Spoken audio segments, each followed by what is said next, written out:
Welcome back to Hello Nigeria. And of course, we have your #1 political analyst, the one that we have dearly missed because he went away for the Voice of America training, but now he's back. And we're so excited to have Ezugu Chukwudi with us here in the studio. It's good to have you, Chukwudi.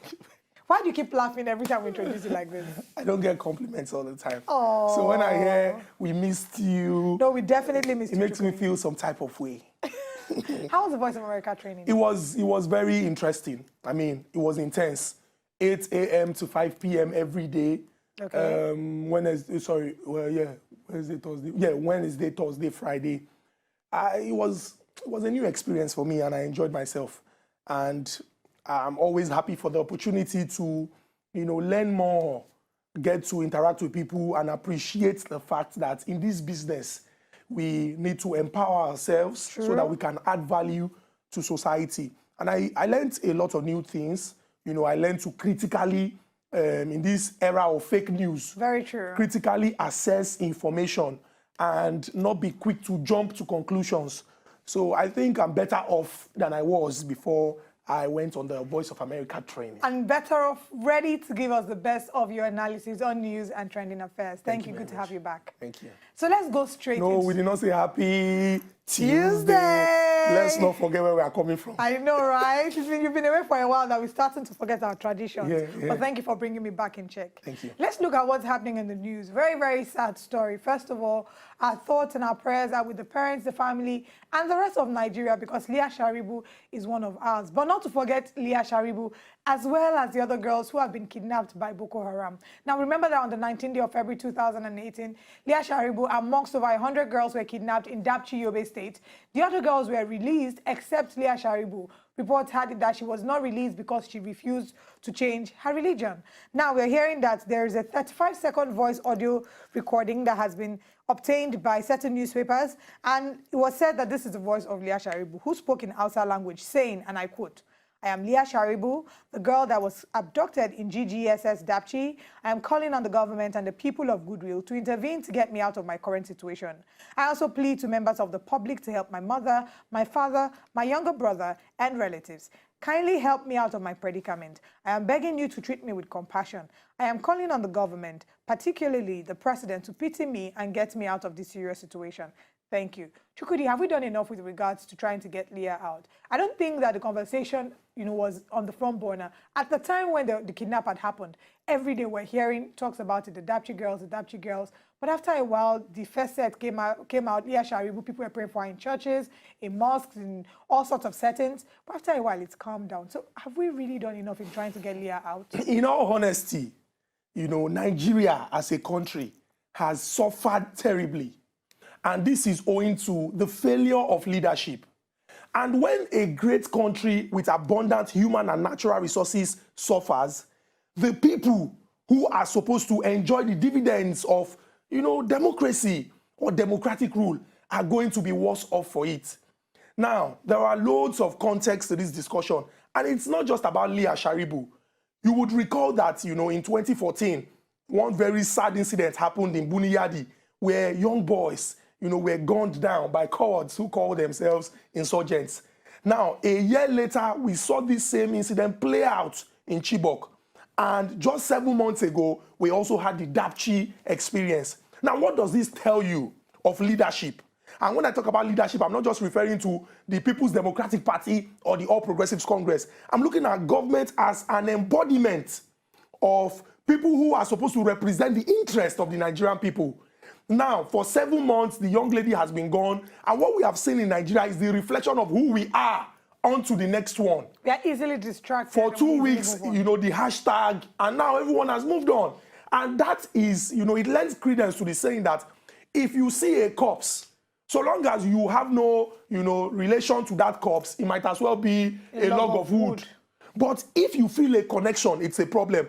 Now, as Nigerians, what we must do is begin to see ourselves as a people that are united by the pains and suffering and sorrow that we have to bear.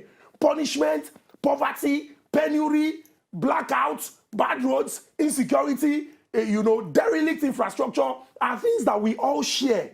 If as Nigerians we begin to see this as speaking up with one voice to see how we can resolve these issues, the better for us.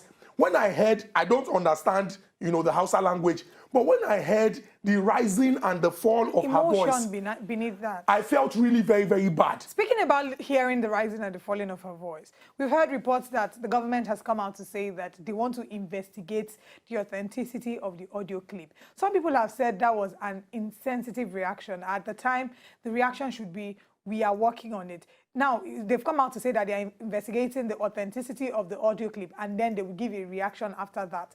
Does that not make it look like, they're not feeling the plight and the pains of those who are earnestly waiting for Leah? Well, if we're going to be fair, most times when we say the government, it's good that we emphasize, so it doesn't appear like, the president came out to say, no. You understand? It was the Minister of Information. Well, even the Minister for Information, it's not his responsibility to say we are investigating. You understand? Now, you have the DSS, whose responsibility is to ensure that, our territorial integrity, the corporate existence of our country is not breached. And they must ensure that, whether external or internal issues of security, they are on top of it. It is their responsibility. And they're the ones investigating. There's nothing wrong in investigating, but that is not even what we want to hear. What we want to hear is that Leah Sharibu has been rescued. I'm not saying will be rescued, has been rescued.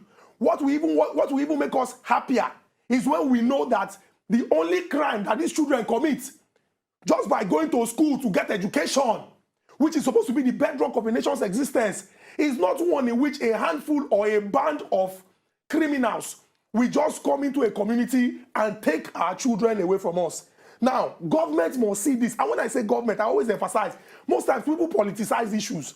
We are quick to look at it from the umbrella or the broom perspective, rather than from the human perspective or the Nigerian point of view. If we begin to see issues from the Nigerian point of view, then never again we will have instances of people who cannot fight with me one-on-one. Because I've seen some of their pictures when our soldiers deal with them and kill them. Some of those people are people that I'm very sure that I can beat two of them at the same time. People who are fueled by tramadol and whatever drug and brandishing AK-47 and think that they are powerful people. Now, what we must do is ensure that, the approach is one in which we do everything. We ensure that our children are safe in schools. Because, the trauma is one in which the child says, I don't want to go to school again. And education is the bedrock of a nation's existence. Number two, we must ensure that we create employment. So that looking at Nigeria's population demographics, over 60% that are 30 years and below are gainfully employed, or they would want to do something with their life. Somebody who is able-bodied, that cannot feed himself, but the person wants to work. If you give the person an AK-47, that the person knows that I can eat 3 times a day, and this weapon gives me some sort of power over anybody, the person will take that opportunity. So what we must do is ensure that we bury all these, partisan sentiments. Oh, he's in the north, he's in the south, it's their problem, it's our problem. Let's use it to campaign so that we can win elections and deal with these issues squarely, because insecurity does not have any register where you call and say, who voted for who were these people, let's kill these people. If we are all faced with threats of insecurity, we must ensure that as a people, we find a lasting solution to this problem. So now the focus should be on rescuing Leah Sharibu and every Nigerian child. I was going to mention that. And every Nigerian that has been abducted. We must also ensure that we reintegrate into society people who have been displaced by this form, all this insurgency and terrorism that has, ravaged the northeast, not just the northern part of Nigeria. And most importantly, we must ensure that insecurity becomes a thing of the past. How? When we invest in human capital development. As a young man, if I am gainfully employed, no crime will not entice me. We know that human, want is insatiable. People are greedy. They would want to do all that they can do. But you must make it very difficult for them to choose this option as the easiest way out. So for now, it is not just about the hashtag Free Leah Sharibu. The government must be up and doing. Free Leah Sharibu, free our girls, free every Nigerian that has been abducted, reintegrate those who have been displaced into society, and ensure that there is security in our great country, Nigeria. Insecurity is a major problem that has plagued Nigerians, and we must not deny the fact that insecurity has also affected our economy.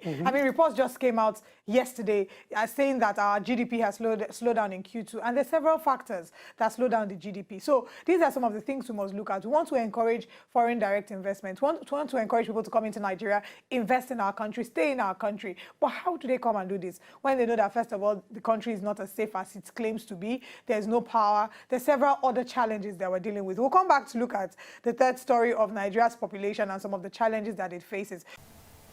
To enjoy more of these our Ogbonge videos when you just watch, press this button to subscribe on top of our YouTube page. You go love am.